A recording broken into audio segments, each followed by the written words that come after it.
ఏంటా నీ పేరేంటా? శ్రీరాములు శ్రీరాములు. ఏమేమి అమ్ముతావు ఇక్కడ నువ్వు? సార్ ఉల్లిగడ్డ, ఉల్లిగడ్డ. టమాటా, చెవుల. ఉమ్. సొంత పొలం 6 ఎకరాలు ఉంది సార్. ఏమ్మా? సొంత భూమి 6 ఎకరాలు ఉంది సార్. ఉమ్. 8 ఎకరాలు కౌలు చేస్తాం సార్. ఉమ్మడి కుటుంబం, 2 అన్నదమ్ములు, తండ్రి సార్. గతంలో 20 సంవత్సరాల నుంచి ఇక్కడనే రైతు బజార్లో స్టార్టింగ్ నుంచి అమ్ముతాం సార్. మా తండ్రితో పాటు మేము వచ్చేవాళ్ళం సార్. కంటిన్యూ వస్తున్నాం సార్. ఈ రైతు బజార్ వల్ల చాలా రైతుకైతే ఉపయోగం ఉంది సార్. కానీ దయచేసి మీరు రావడం వల్ల సంతోషకరమైంది మీకు ప్రభుత్వం సార్. ఏమంటే రైతుకి మాత్రం ఇది ఈ రైతు బజార్ని కొనసాగిస్తూ రైతుకి ఎన్నమ్మక లాంటి వాడిని మీరు బాగుపరచాలని కోరుతూ రైతుకి సపోర్ట్ కోరుతున్నాం సార్. ఇప్పుడు నువ్వు సంవత్సరం పండించే పంటలను ఇక్కడ అమ్మగలుగుతున్నావా? అమ్ముతాం సార్. ఒక హాఫ్ ఎకరా పొలాలు వేసుకుంటాం సార్. మళ్ళీ వేసుకుంటాం సార్. ఇక్కడ 365 సంవత్సరం అంతా ఇక్కడికి వస్తావా నువ్వు? ఇక్కడ అమ్ముతా ఉంటావా సంవత్సరం అంతా? రోజుకు ఏ మాత్రం వస్తుంది ఆవరేజ్? ఈరోజు చోలు వేసుకొస్తే రేపు బెండ సార్. బెండ వేసుకొస్తే టమాటా సార్. ఇది వచ్చేసి 3 నెలలకు వస్తారు సార్. వచ్చి ఇది 3 నెలలకు ఒకసారి వస్తుంది. కాకరకాయ కూడా అమ్ముతావా? అయింది. ఈ 3 వెరైటీస్ ఉల్లి, టమోటా. ఇంకా మిగతా టైంలో ఇట్లాంటి. ఈ ఉల్లి నీదేనా? అవును సార్. నీదే. అవును సార్. ఎన్ని రోజులు స్టాక్ పెట్టుకెళ్తున్నావు? ఇది సార్ ఒక 3 నెలల వరకు సార్. ఎన్ని రోజులకు ఒకసారి పంట వస్తుంది? 3 నెలలకు వస్తారు సార్. 3 నెలలకు వచ్చేస్తుంది. అంటే నాటిన కానించి 3 నెలలు సార్. కాదు, సీజన్ ఏం అవసరం లేదు. 3 నెలలకు వస్తారు సార్. 3 నెలలకు పంట వస్తుంది. 3 నెలలు నువ్వు పెట్టుకోగలుగుతావు, ఇక్కడ అమ్మగలుగుతావు. అమ్ముతావు. స్టాక్ పెట్టుకొని 10 ఒక నెలలో అమ్ముకుంటా సార్.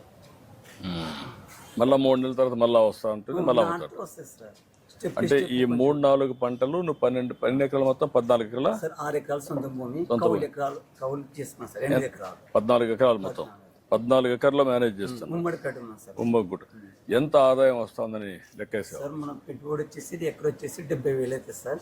మనకి 2,000 క్వింటం పోతే 70,000 వస్తుంది సార్. ఇంకా 1,000 రూపాయలు అట్ట పోతే 10,000, 5,000 అవసరమైతే నష్టంగా వస్తుంది సార్. చీప్ రేటు బట్టి ఉంది సార్, ధరం బట్టి. సంవత్సరానికి 14 ఎకరాల్లో 10 లక్షలు వస్తుంది ఆదాయం సార్. లేవర్ అన్ని పోని మంచికి లక్షణాలు ఉంటుంది సార్. లక్షణాలు అంత A to Z పోయి 1,00,000 మిగులుతుంది లీజ్ అన్ని ఇచ్చిన తర్వాత. ముడుకుంటున్నాం రైతు బజార్లు అనేది రైతులకి ఎక్కువ టచ్ అయింది సార్. మీకు చేస్తాను, అందుకే నేను వచ్చింది. అంటే పెట్టింది కూడా ఈ క్యాంప్ రైతు బజారు ఈ కర్నూలు జిల్లాకే ఫేమస్ సార్. అదే కాకుండా రాష్ట్రం అంతా ఇదే మరి కట్టాలని పెట్టాం అప్పుడు. ఎందుకంటే నేనే పెట్టాను ఇవన్నీ. 99లో పెట్టాం. మీరు అదే 26 ఏళ్ళు అయిపోయింది. గతంలో 20 సంవత్సరాల నుంచి మన ఆయన అప్పుడు వచ్చేవాడిని సార్. మేము పుట్టింది పెరిగింది వ్యవసాయం సార్. ఏంటంటే రైతు కష్టపడి పండించేవానికి అమ్మే శక్తి ఉంటే ఒక 2 రూపాయలు మిగిలితే దానికి గిట్టుబాటు ధర వస్తుంది. మేము పెట్టుకున్న పెట్టుబడులకి దాని ఉద్దేశమే 26 ఏళ్ళ మునుపు ఆలోచించిన విధానం అది. దీన్ని స్ట్రీమ్ లైన్ చేస్తాం. ఇది ఇప్పుడు సబ్జీ కూలర్ వచ్చిందా? తెచ్చారా? ఇది ఎవరు పెడుతున్నారు? ఇది సార్. ఇది మన ఎస్టేట్ మేడం కళ్యాణ్ మేడం గారు తెప్పించారు సార్. ఇది మామూలుగా 2-3 క్వింటాలు తెచ్చుకుంటే వేస్ట్ అయిపోతాయి సార్. సాయంత్రం కల్లా మరుసనాడికి ధరలు తక్కువ రేట్కి ఇస్తున్నామని ఇది మేడం గారిని అడిగితే ఇటు వచ్చిందని సజ్జర్ కూలర్. ఇప్పుడు మొత్తం ఇక్కడంతా ఒకటే ఉందా? ఒకటే ఉంది సార్. ఇప్పుడు మన వాడన మొన్నే వచ్చింది సార్. ఇది ఇందులో కింటం దాకా పెట్టుకోవచ్చు సార్. ఇప్పుడు దీంట్లో ఎవరు పెడుతున్నారు? దీంట్లో సార్ ఫ్లవర్స్ అక్కడ అమ్మేవాళ్ళు సార్. ఫ్లవర్స్ క్యారెట్ ఇక్కడ అమ్మేవాళ్ళు సార్. కింద బెండ మేము పెట్టుకున్నాం సార్. మాడి పళ్ళ అంటే పలాగత ఒక కింటం వరకు బ్రాంచెస్ సార్. ఇది ఇట్లే డెవలప్ అయితే అందరూ తెచ్చుకోగలుగుతారు సార్. ఒక ఇది సబ్సిడీ వచ్చేసి 75,000 అవుతుంది సార్. 75,000 అయితే 28,000 కనుగోలు సార్ మన గవర్నమెంట్. దీనివల్ల మీకు లాభం ఏమనుకుంటున్నావు? లేదంటే సార్ ఇప్పుడు ఈ రోజు ధర వచ్చేసి 20 రూపాయలు ఉంటే రేపు 15కి 10 రూపాయలకి వేసే బదులు అదే రేటుకి పోతుంది సార్.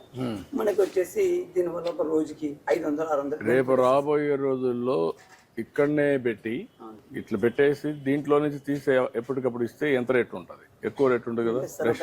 కిలోకి 5 రూపాయలు డిఫరెన్స్ ఉంటుంది. మరుసటికి వాడిపోతుంది సార్. వాడిపడితే అవసరం అయితే బయట కానీ చల్లే అవసరం అని ఇది కొత్తగా సార్. ఇప్పుడు మన అసిస్టెంట్ ఇప్పుడు ఎండ వేడి ఉంది కదా, పైన నీళ్లు పెడితే ఈ వేడి తగ్గుతుంది కదా. కొంచెం తగ్గితే మీకు కూడా వెజిటబుల్స్ కూడా ఫ్రెష్గా ఉంటాయి కదా. ఉంటుంది సార్. అటుంటూ కొన్ని ఆలోచిస్తే నాకు అనిపించింది అనమాట. ఇప్పుడు ఎండ ఉంది, వేడి ఉంది. వేడి ఉన్నప్పుడు మీరే కాకుండా మీ కూరగాయలు కూడా డ్రై అయిపోతాయి కదా. అయితే సార్